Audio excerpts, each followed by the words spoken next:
Mesdames, Messieurs, c'est une nouvelle édition de Sumeco Live. Bienvenue à tous et à toutes. Exécution des finances publiques au premier trimestre 2026, on en parle dans ce magazine. La République démocratique du Congo vient d'élever sur le marché international ce premier zéro bande pour financer le projet structurant. On en parle également dans ce magazine. Mais bien avant cela, je vous invite à suivre les nouvelles en bref et on s'y retrouve tout juste après. Le gouvernement de la République démocratique du Congo est appelé à renforcer son implication dans le processus de recouvrement de créances en souffrance du Fonds de promotion de l'industrie estimé à près de 300 millions de dollars américains. La question est abordée lors du Conseil des ministres tenu le vendredi 10 avril 2026. Et à cette même occasion, le ministre d'État, ministre de l'Industrie ad intérim, a insisté sur la nécessité d'un appui gouvernemental accru afin de récupérer ces fonds jugés essentiels pour le financement de projets structurants du pays. Selon le porte-parole du gouvernement, Patrick Omouye Akatembwe, le ministre de l'Industrie a recommandé au conseil d'administration du FPI de procéder à un audit approfondi du portefeuille de créances. Plus de détails sur Zoom-Coponet. Toujours avec le gouvernement de la République démocratique du Congo qui cette fois-ci ambitionne de mobiliser 550 millions de dollars américains sur le marché financier domestique au cours du deuxième trimestre 2026 à travers l'émission du bon et obligations du trésor libellé en dollars américains. Cette projection ressort du calendrier indicatif des émissions publiées par le ministère des Finances couvrant la période allant d'avril à juin 2026. Pour le mois d'avril courant, le Trésor public prévoit l'organisation de 2 adjudications programmées le 7 et le 21 avril prochain. Plus de détails sur Zoom-Coponet. Le ministre du Commerce extérieur, Julien Paluku Kaongia, a souligné la nécessité pour le gouvernement de la République démocratique du Congo de s'approprier pleinement l'accord de facilitation des investissements pour le développement lors de la réunion du Conseil des ministres tenue le vendredi 10 avril dernier. Au cours de son intervention, le ministre a rappelé le principal objectif de cet accord international conçu pour améliorer l'environnement des affaires et stimuler le flux d'investissement, notamment dans le pays en développement. Parmi les priorités de l'accord de facilité des investissements pour le développement figure l'amélioration de transparence de règles tant entre le gouvernement qu'entre le pouvoir public et les entreprises ainsi que l'établissement de normes claires et cohérentes à l'échelle mondiale en matière de facilitation des investissements. Plus de détails sur Zoom-Coponet. Le directeur général de la RSP, Miguel Cachal-Katem, et les ministres de la formation professionnelle, Marc Ekila, ont signé un protocole d'accord à l'université de Mbuji-Mayi, dans la province du Kasaï oriental. Ce partenariat vise à favoriser l'insertion professionnelle dans la main-d'œuvre locale au sein des entreprises sous-traitantes. La signature a eu lieu en présence du ministre de l'Entrepreneuriat et du Développement de petites et moyennes entreprises, Justin Kalumba, ainsi que plusieurs notabilités de la province. Plus de détails sur Zoom-Coponet. Merci de nous suivre ici à Kinshasa, mais aussi en dehors de nos frontières. Bienvenue à tous et à toutes. Exécution des finances publiques au premier trimestre 2026. Je reçois pour vous sur ce plateau Adassa Grace pour vous en parler dans les chiffres clés.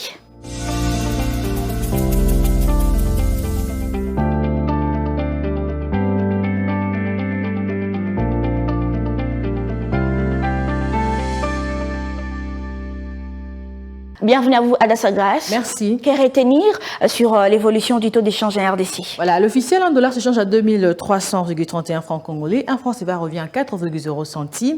Un euro se change à 2687,06 francs congolais. Pour le compte du marché parallèle, aujourd'hui, nous avons ciblé la commune de Kinshasa et dans ce coin de la ville, nous avons constaté que 1 dollar s'échange à 2300 francs. Un franc CFA revient à 5,00 centimes et 1 euro se change à 2750 francs congolais. Alors dites-nous, quelle a été l'évolution des opérations financières de l'État au cours du mois de mars? Voilà, pour ce qui concerne les opérations financières de l'État, au 31 mars de l'année 2026, se sont appuyées sur le recouvrement de régies financières et les ressources issues du marché domestique. Ainsi, conformément aux prévisions retenues sur le plan de trésorerie de l'État pour le mois sous revue, le recette était projeté à 1881,2 milliards de francs congolais contre les dépenses de 2183,2 milliards de francs congolais. Pour l'évolution de recettes publiques au 31 mars 2026, le tableau de suivi des opérations financières de l'État produit par la Banque centrale du Congo indique que les recettes financières ont atteint 2119,4 milliards de francs congolais. Comment se présente la répartition et la contribution des différentes régies financières au 31 mars 2026? La répartition de ces encaisses s'éventile de la manière suivante. Nous allons prendre le recette des impôts directs et indirects DGI en sigle avec 927,8 milliards de francs congolais, suivi de recettes douanières et axes DGDA avec 676,1 milliards de francs congolais et enfin recettes de la parafiscalité de Gérard en sigle avec 515,5 milliards de francs congolais.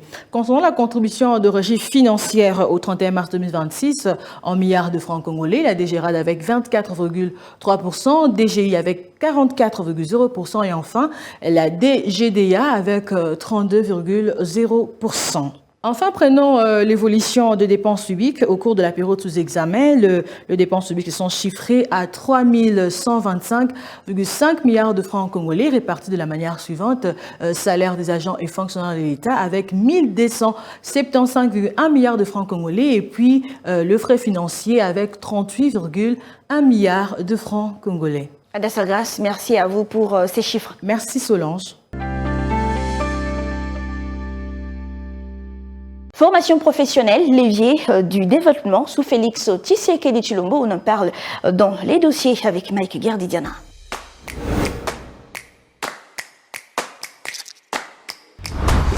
Mike Guerdidiana, bienvenue à vous. Merci. Quel est l'état des lieux faire avec le ministère de la formation professionnelle à l'heure actuelle? L'état des lieux à faire au niveau du ministère de la formation professionnelle est certes un état qui procure satisfaction dans la mesure où en interne, il y a suffisamment de réformes. Pour ceux qui connaissent depuis toujours, ce ministère était un valet du ministère de l'enseignement primaire, secondaire et technique autrefois. Et aujourd'hui, ce ministère a pris un rôle à part entière. Et c'est d'ailleurs pour ça que vous verrez, au même titre que l'EPST, le ministère de la formation professionnelle est un ministère d'État. Pourquoi? Parce que au fil du temps, avec le choix d'un animateur qui a vu l'essentiel de ce qu'est ce secteur-là, on a compris que le secteur de la formation professionnelle était au cœur du développement de la République démocratique du Congo. Mais il y avait des préalables. Quels sont les préalables? La première des choses. Déjà, je vous rappelle, c'est les contenus qu'on connaissait avant, mais adopté en février 2026, le plan national de la formation professionnelle, qui revient d'abord sur la question de la structuration du sous-secteur. Une structuration qui lui a valu des tirs croisés de la plupart des différents partenaires quand il fallait fermer les centres non viables parce que vous ne pouvez pas continuer à donner des agréments à des centres qui ne savent pas produire une main-d'œuvre capable de répondre aux besoins. Il était donc impérieux pour le ministère de pouvoir recadrer à ces niveaux-là qui était l'essentiel. Le deuxième axe majeur de ce plan national de la formation professionnelle, c'est également la question de l'adéquation formation et emploi.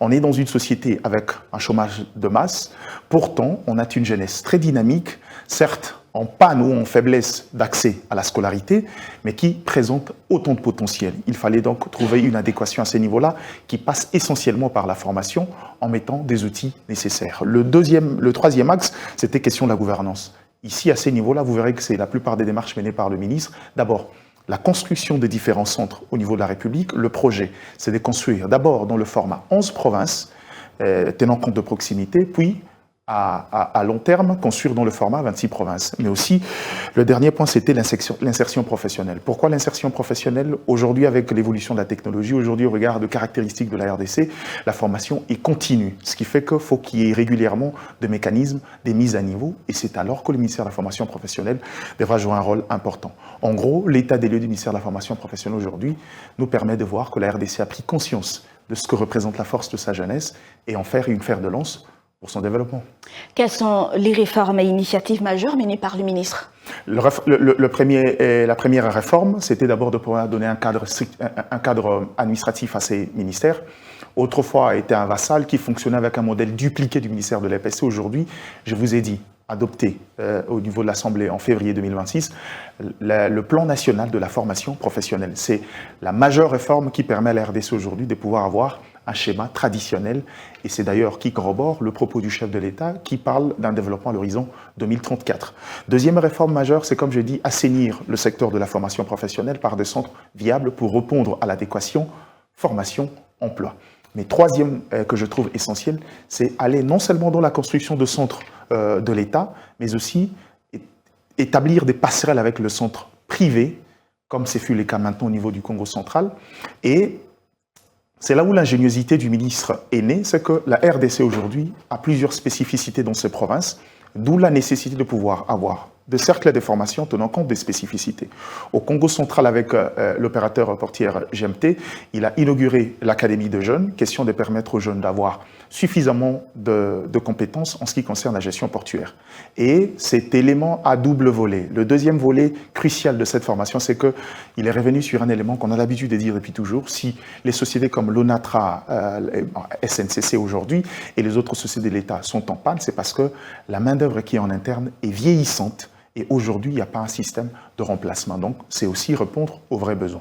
Voilà en quelques lignes, mais sinon, l'autre réforme, la meilleure pour la fin, c'est la valorisation des acquis d'expérience. On a aujourd'hui, en RDC, près de 200 millions d'habitants, avec un chômage de masse, avec une jeunesse qui représente près de 70%. Mais cette jeunesse a des compétences, mais malheureusement mal encadrées, parce que nous sommes une société régie par l'éducation. Qu'est-ce qu'il faut faire ? Un peu comme le modèle américain, c'est faire en sorte que la plupart des jeunes gens, le maçon qui construisent vos maisons dans le quartier, les jeunes électriciens que vous avez l'habitude d'appeler, qui ont des compétences, mais qui ne peuvent pas avoir accès dans le secteur professionnel, parce que dès qu'il arrive devant un entrepreneur, on lui demandera quel est ton diplôme, il n'en a pas. Et donc, puisqu'on a deux sources de compétences, la formation classique et l'expérience, le ministère décide d'encadrer ces jeunes et leur donner de l'avenir. Il n'y a pas meilleur moyen pour pouvoir donner de l'espoir et créer justement ce qu'on appelle de l'équité dans le secteur de l'emploi. Quel est le rôle de ce ministère dans la dynamique du gouvernement souminois ?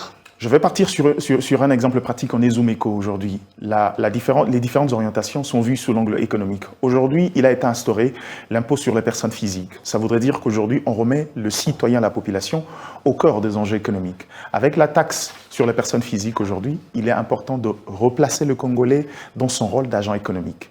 Pour pouvoir également engager des dynamiques de développement, la formation professionnelle permet à la jeunesse congolaise de récupérer la plupart des postes dans le secteur des techniques qui sont aujourd'hui attribués à la plupart d'expatriés et devenir des agents capables d'apporter suffisamment de ressources au niveau du trésor public. On va l'élever au niveau international, mais la capacité de mobilisation de la RDC est bien plus que le maigre 1,25 milliard qu'on a mobilisé sur le marché international. Et donc, l'idée ici, c'est de pouvoir se réapproprier le narratif et avoir une jeunesse qui contribue au trésor public, une jeunesse qui contribue au développement de la RDC. Merci à vous, Mike Gardidiana. C'est à moi de vous remercier. Tout à fait autre chose, la police nationale congolaise dispose désormais d'un centre national des transmissions. Ce centre sera un point de convergence de toutes les transmissions provenant des entités provinciales de la PNC à travers toute la République. Ce projet est réalisé par Télésol SA, un opérateur congolais des télécommunications sous les hauts patronages du ministère de l'Intérieur et de la Sécurité dans le cadre de la matérialisation de la grande vision du président de la République, Félix Antoine Tshisekedi Tshilombo. Suivez. Du matériel moderne et sensible, conçu pour bâtir un réseau numérique de communication hautement sécurisé, capable d'assurer une couverture totale de la ville de Kinshasa et ses environs. Voici le tout nouveau Centre national de transmission de la PNC. Ici, toutes les communications convergent, voix, données et vidéos, en provenance des entités provinciales de la PNC à travers la République. Dans une salle intelligente, maintenue à près de 10 degrés Celsius pour garantir la performance des équipements, les systèmes fonctionnent en continu 24 heures sur 24, soutenus par une redondance électrique de pointe. Chaque détail est pensé pour une mission stratégique, assurer des communications instantanées, cryptées et fiables. Une première pour la police nationale congolaise. Ce centre devient désormais le véritable cœur névralgique de la sécurité urbaine. Grâce à une communication codifiée, simplifiée et personnalisée, les forces de l'ordre gagnent en efficacité de commandement, en réactivité et en coordination. Ce projet est réalisé par la Société congolaise des télécommunications Télésol SA sous le haut patronage du ministère de l'Intérieur et de la Sécurité dans le cadre de la vision du président de la République Félix Antoine Tshisekedi Tshilombo. Un choix assumé de modernité et d'efficacité dans un contexte marqué par des défis sécuritaires, notamment des cas de braquage et de banditisme. Cette infrastructure apporte une réponse concrète et adaptée. Pour s'en rendre compte, le VPM de l'Intérieur, Maître Jacquemain Chabani, a visité le site ce week-end à Kinshasa. Une présence qui traduit la volonté des autorités de doter la police des moyens modernes et performants. Sur place, les ingénieurs des Télésols ont présenté en détail le fonctionnement du système. Impressionné, le VPM a salué l'ingéniosité et l'engagement des Télésols aux côtés de la République. Il a également annoncé son implication personnelle pour mobiliser les financements nécessaires afin d'assurer le déploiement complet du réseau à Kinshasa, mais aussi son extension à l'échelle nationale. Selon nos informations, tous les équipements ont déjà été préfinancés et livrés par Télésol à la police nationale congolaise. Une avancée majeure qui marque un tournant dans la modernisation des capacités sécuritaires du pays. Forte de plus de 25 ans d'expérience, Télésol s'impose aujourd'hui comme un acteur de référence dans les technologies de communication en RDC, avec une présence qui s'étend jusqu'aux États-Unis et au Canada. Une expertise congolaise au service de la sécurité nationale.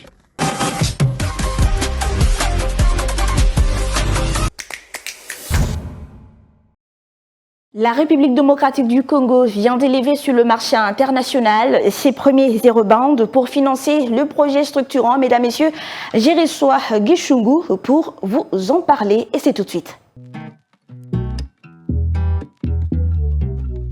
Bienvenue à vous, Guichungu. Merci, madame. La République démocratique du Congo vient d'élever sur le marché international ses premiers eurobonds pour financer les projets structurants. Alors, peut-on dire que c'est une prouesse du gouvernement central? Alors, c'est une très bonne question. Avant de répondre, j'aimerais préciser ici que la RDC n'est pas en train de célébrer le 1,25 milliard de dollars obtenus ou levés sur le marché international. Ces deux euro-obligations aujourd'hui atteste le sérieux de la République démocratique du Congo dans un process, puisque on doit se le dire clairement, être à même de lever le fonds sur le marché international. Ceci demande plusieurs rentrées en musique, plusieurs critères notamment. Ce n'est pas la porte à côté, ce n'est pas on se réveille le matin et pouf, on va émettre de eurobonds sur le marché international.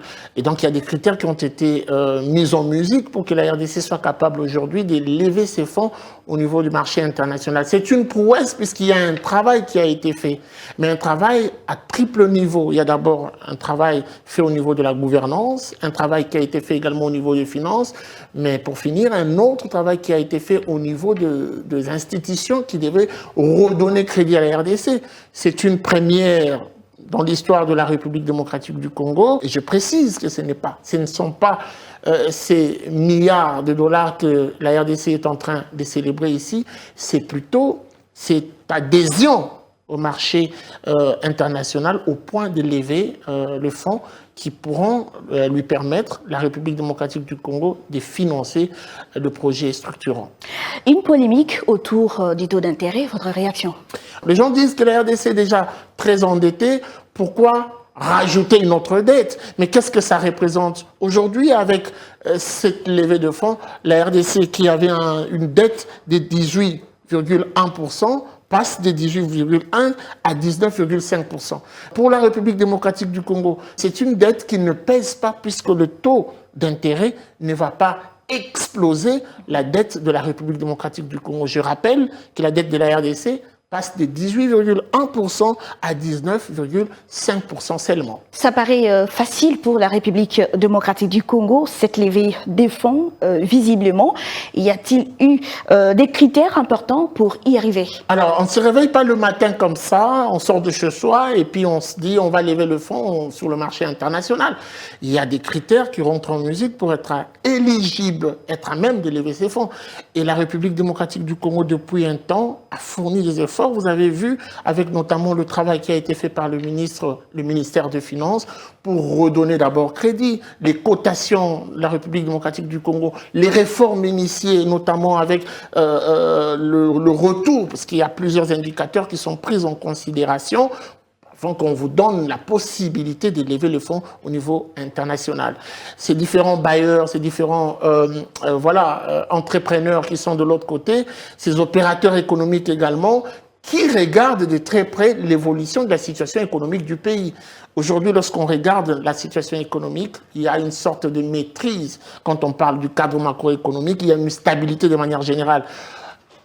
Outre le fait que l'Est de la RDC continue à rester déstabilisé par le mouvement M23 soutenu par le Rwanda, mais les prouesses économiques ne cessent de se faire enregistrer en République démocratique du Congo. Et il y a eu une période où il fallait faire un lobbying au niveau international. Le ministre de Finances s'est déplacé avec ses collaborateurs pour essayer de convaincre à ceux-là que la plupart des pays aujourd'hui qui lèvent le fonds, qu'est-ce qu'ils offrent en retour? Quand on cite par exemple la Tanzanie, le Bénin, la Côte d'Ivoire, le Kenya ou l'Angola, qu'est-ce qu'ils offrent en retour? La République démocratique du Congo a un potentiel aujourd'hui qui lui permet non seulement de lever les fonds, mais de faire appel aux investisseurs dans ce pays. Nous avons l'or, nous avons le cuivre, nous avons le cobalt, nous avons le zinc, nous avons toutes les richesses sur le terrain.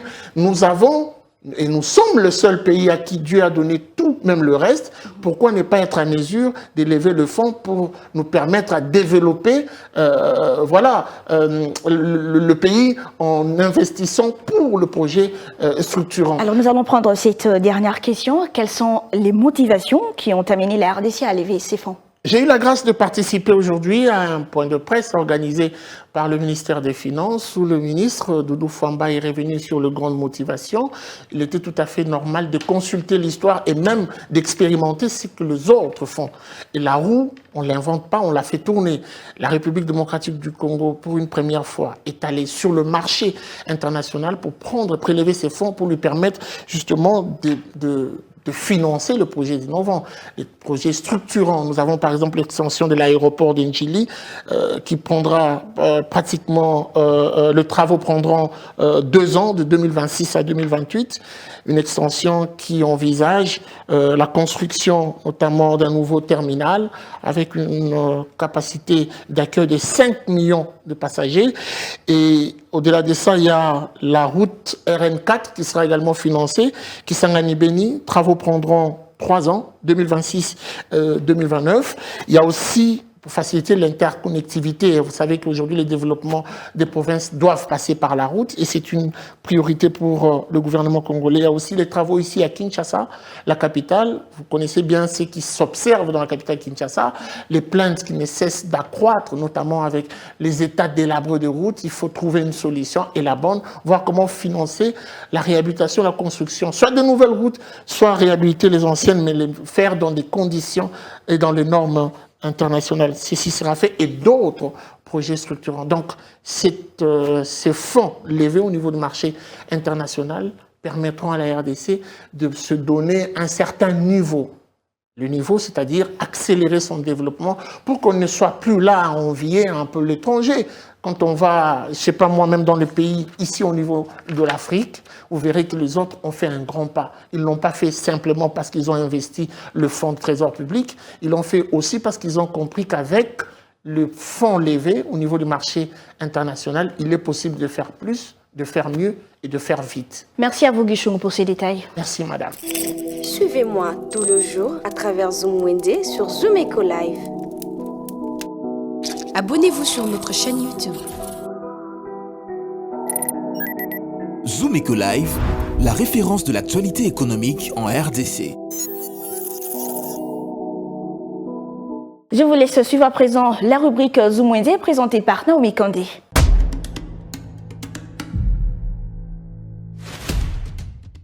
Débutons notre marché de produits laitiers avec le beurre qui revient entre 7 500 francs et 9 000 francs, tout en dépendant de la marque. Toujours au même marché, un petit sachet de yaourts se vend actuellement à 1 000 francs. Pour ceux qui souhaitent consommer les yaourts en pot, cela coûte entre 1 500 francs et 4 000 francs congolais. Zoom Wende a également pensé aux fans de fromage cheddar qui revient actuellement à 7 500 francs. 100 g de cheddar nature revient actuellement à 12 500 francs. La ville de Goma, en République démocratique du Congo, sont à la fabrication de fromage de Goma qui se vend à 15 $ la boule entière. 100 g revient à 7 000 francs. Parmi les produits laitiers à Kinshasa, un petit sachet de lait en poudre varie entre 500 francs et 7 000 francs congolais, tout en dépendant de la marque. Terminons notre marché avec le lait en poudre en boîte qui revient actuellement entre 15 000 francs et 75 000 francs congolais à Kinshasa.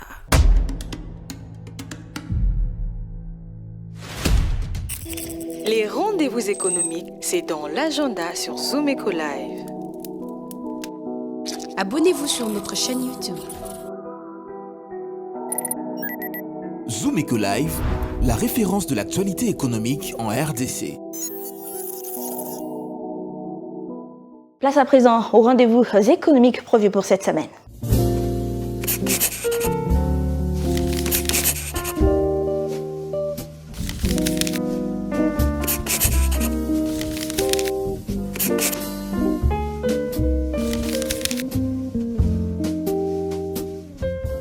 Bienvenue à l'agenda, voici les rendez-vous économiques. La Fédération des entreprises du Congo organise une formation spécialisée sur la structuration et financement de projets qui commencera du 21 pour se clôturer le 22 avril 2026 au siège de la FEC Kinshasa. À présent, Orange RDC prépare à son tour une nouvelle session de formation sur le marketing digital du 22 au 24 avril prochain à Kinshasa avec comme thème les réseaux sociaux et la psychologie humaine. Et enfin, une nouvelle session de formation axée sur la prise de parole en public est prévue du 23 au 24 avril prochain à Kinshasa. Merci de nous avoir suivis. Au revoir.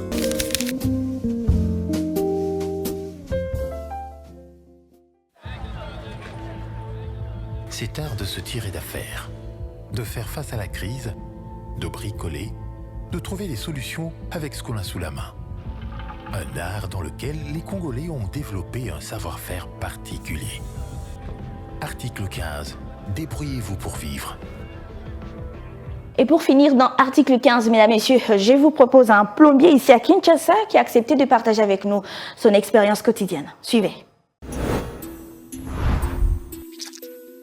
Débrouillard jamais, jamais, jamais.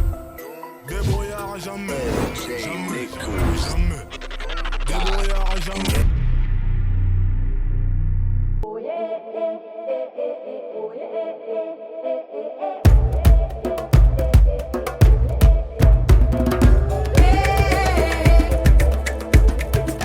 Monanga Geneva. Musananga na bandiango en 2019. 2019 tozo bimana noko nanga moko tozo kene mo ba marché azo memanga azo lakisa ngai tina ndenge basalaka oyo basalaka boye donc yango na matière pe côté ya mutu nga mo pe na koma kosala etake noko nanga lakisa nga musala apesi nga de mbongo donc abenga de mbongo na vie donc faut kobunda on balala la rap au mité.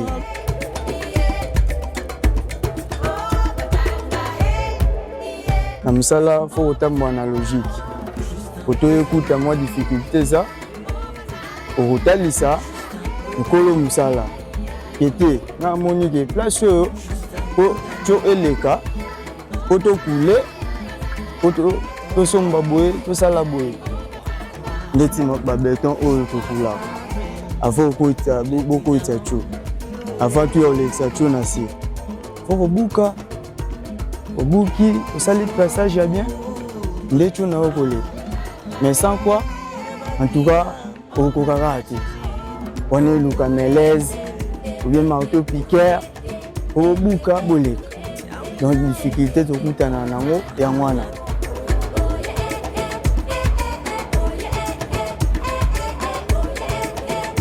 Nakilelo oyo 5e génération. En tout cas sokozotela là mokonza mboka bomisa mboka et azul donc atela yo musala po oya kosala donc les retard mobali alala kaka te ayiba kaka te akenda peta simbaka machette po boma mutu obotola ozwa mbongo na ye wauti na ona passe eza bongo te. On sait que tous les jeunes atelema abunda asa l'effort donc nyonso eza na maboko na ye jeune ayiba kaka te otelema kaka oyiba ozalaka mutu moko okotemi na kwema oboto te. Jeune, il faut changer comportement. Vous êtes sous un niveau te oyo ya babuzoba to komi siko na niveau ke ya koluka mbongo etaki to ba jeune Donc, les seuls conseils n'ont pas ça, que jeune, la mouka na tongo, bima et lukambo.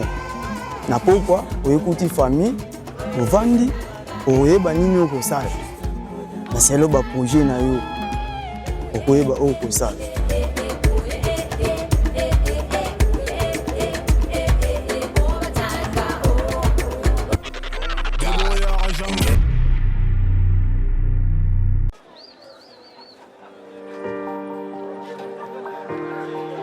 Dans les détails du marché, nous avons appris à vous connaître, à vous comprendre et vous apporter plus de lumière. Désormais, avec vous, c'est parti pour un voyage de rêve vers une destination meilleure. Ensemble, découvrons le civisme fiscal et la bonne gouvernance dans la gestion de la Res Publica grâce au décryptage de l'actualité économique du pays avec des chiffres clés. Avec une équipe de professionnels, découvrez le quotidien des Congolais en exclusivité à travers des dossiers et analyses approfondies. Zoomeco TV, la référence de l'actualité économique en RDC. Fin de ce magazine, merci à vous de l'avoir suivi. D'ici là, portez-vous bien. Au revoir.